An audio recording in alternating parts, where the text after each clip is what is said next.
అయితే అప్పుడే Joe Biden రష్యాకి ప్రధాన మిత్ర దేశంగా ఉన్న భారత్ ఏదైతే ఉందో భారత్ ఆయిల్ కొనుగోళ్ల మీద ఆంక్షలు విధిస్తాము అని జో బైడెన్ మాట్లాడారు ఆనాటి అమెరికా అధ్యక్షుడు. అదే సమయంలో మన ఎక్స్టర్నల్ మినిస్టర్, మన విదేశాంగ శాఖ మంత్రి doctor S Jaishankar European union మీటింగ్కి ఆయన ఒక గెస్ట్గా వెళ్ళడం జరిగింది. అప్పుడు ఏం జరిగింది అంటే, ఒక బ్రిటిష్ సీనియర్ లేడీ రిపోర్టర్ మన విదేశాంగ మంత్రిని ఒక ప్రశ్న అడిగారు. రష్యా ఉక్రెయిన్ మీద దండయాత్ర చేస్తుంది, ఉగ్రరూపం చూపిస్తోంది, ఒక చిన్న ఉక్రెయిన్ మీద మరి యుద్ధం చేస్తుంది, రష్యాకి భారత్ మిత్రపక్షంగా ఉంది, అంటే స్టిల్ మీరు ఈరోజు కూడా అదే మిత్రపక్షంతో ఆయిల్ కొంటూ ఉన్నారు, అంటే ఏంటి, మీరు రష్యాకి ఫండింగ్ చేస్తున్నారా యుద్ధానికి అని డైరెక్ట్గా భారత్ని అడిగింది. అలాగే మీ భారతదేశపు ఫారెన్ పాలసీ ఏంటి, మీ విదేశీ విధానం ఏంటి అని ఆవిడ ఒక ఓపెన్ డిబేట్లో అడగడం జరిగింది.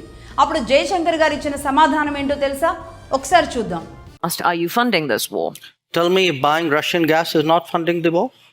I mean, why is it's only Indian money and oil coming to India which funds, but it's not gas coming to Europe which funds?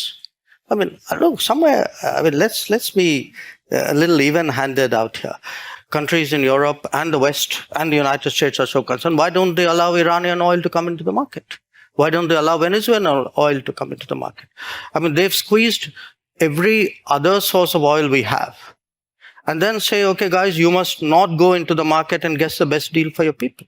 I don't think that's a very fair approach.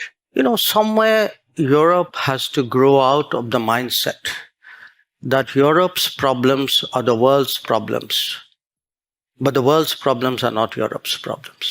ఇది జయశంకర్ గారు ఏమన్నారు? అసలు Europe approach, Europe mind సెట్టే సరిగ్గా లేనట్టుంది. మేము ఏ మార్కెట్కి వెళ్ళాలి, మేము ఏ మార్కెట్లో కొనుక్కోవాలి అనేది మేము డిసైడ్ చేసుకుంటాం, అంతేగాని ఇంకెవరో డిసైడ్ చేస్తే మేము వెళ్ళి మేము కొనాల్సిన అవసరం మాకు లేదు. అలాగే మాకు అవసరమైతే రష్యా దగ్గర నుంచి ఇప్పుడు కొనేదానికంటే ఇంకా కొనుగోళ్లను పెంచుకుంటాం, అంతేగాని తగ్గించే ప్రసక్తే లేదు అని చెప్పారు. రష్యా మాకు సెల్లర్, మేము రష్యాకి బయ్యర్స్ అని చెప్పారు. అంటే అదే అమెరికా దేశాల్లో కూర్చొని భారత్ స్టాండ్ ఏంటో గట్టిగా వినిపించడం అంటే మామూలు విషయం కాదు.